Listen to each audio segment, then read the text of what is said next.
Pernikahan Ayu dan Adit yang seumur jagung sering diwarnai pertengkaran setiap harinya. Adit selalu sibuk bermain HP di rumah dan mengacuhkan anak serta istrinya. Ternyata Adit diam-diam mengagumi sang mantan Farah yang semakin cantik dan glowing. Adit kemudian mulai mendekati Farah yang satu kantor dengannya.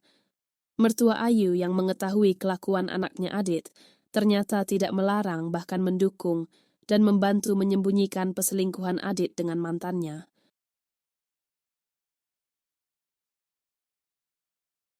Mas, Farah udah tahan jadi bahan gunjingan orang kantor. Kapan Mas ceraikan si Ayu dan nikahi Farah? Iya sayang, sebenarnya Mas sudah mencoba buat bikin Ayu kesal agar minta diceraikan. Tapi dia masih saja bertahan buat anaknya. Kenapa Mas gak kasih tahu kalau Mas udah gak cinta lagi sama dia? Dan Mas udah punya Farah sekarang. Lagi pula, Farah udah telat seminggu Mas. Mas harus segera menceraikan si Ayu dan nikahin aku. Kamu hamil anak kita sayang. Kalau begitu, Mas akan segera menceraikan Ayu. Kamu jangan ngambek lagi ya. Gitu dong Mas, yang tegas kalau jadi laki-laki. Farah kan tak sanggup jadi bahan gosip di kantor dan dianggap pelakor. Padahal kita kan saling mencintai. Udah, kamu gak perlu dengerin omongan mereka. Mas akan selalu ada di samping kamu dan menjagamu.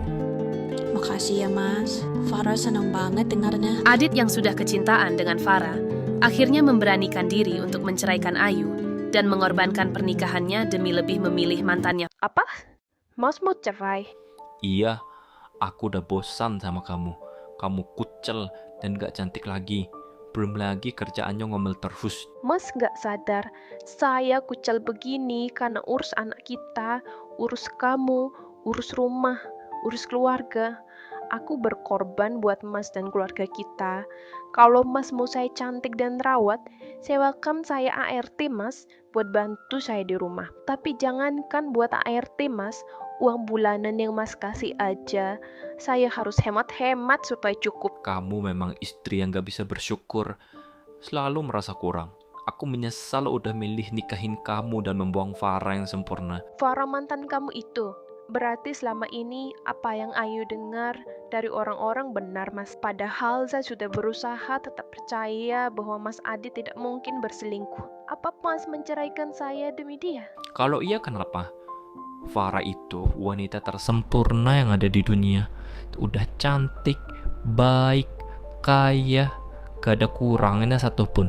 Dulu aku nikahi kamu hanya sebagai pelarian karena putus dari Farah. Baik kalau itu yang Mas mau. Kita urus perceraian kita. Saya juga sudah capek dengan kelakuan Mas selama ini.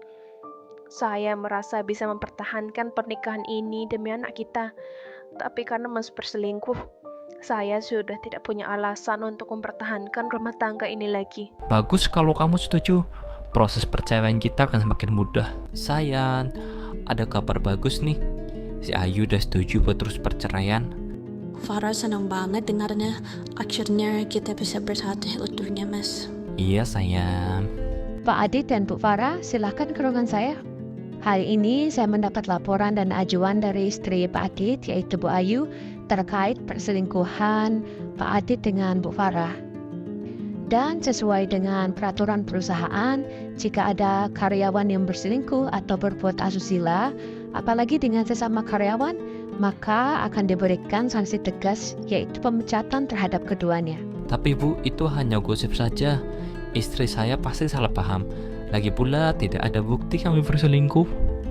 Kami juga tidak akan langsung menjatuhkan sanksi pemecatan jika kami tidak memiliki bukti dan saksi Pak Adit. Awalnya kami memang hanya akan memberikan surat peringatan kepada kalian berdua.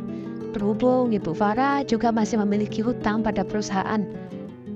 Akan tetapi kami harus segera bertindak tegas agar nama baik perusahaan tidak tercoreng oleh kalian berdua.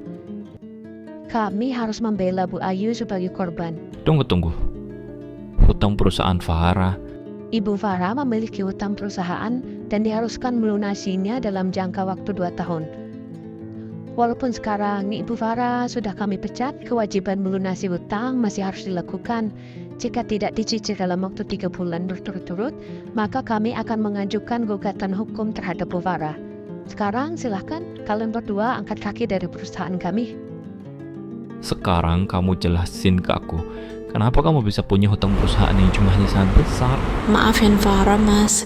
Farah nggak berani cerita karena takut nanti Mas pergi ninggalin Farah. Aku sudah akan bercerai dengan istriku demi kamu. Jadi sekarang cerita sama aku. Tapi Mas janji ya, setelah Farah cerita, Mas gak akan ninggalin Farah.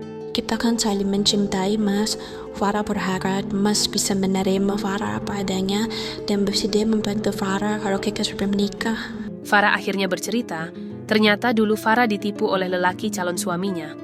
Farah sampai harus menggelapkan dana perusahaan dan memberikannya kepada pria tersebut karena dijanjikan akan dinikahi setelah investasinya berhasil.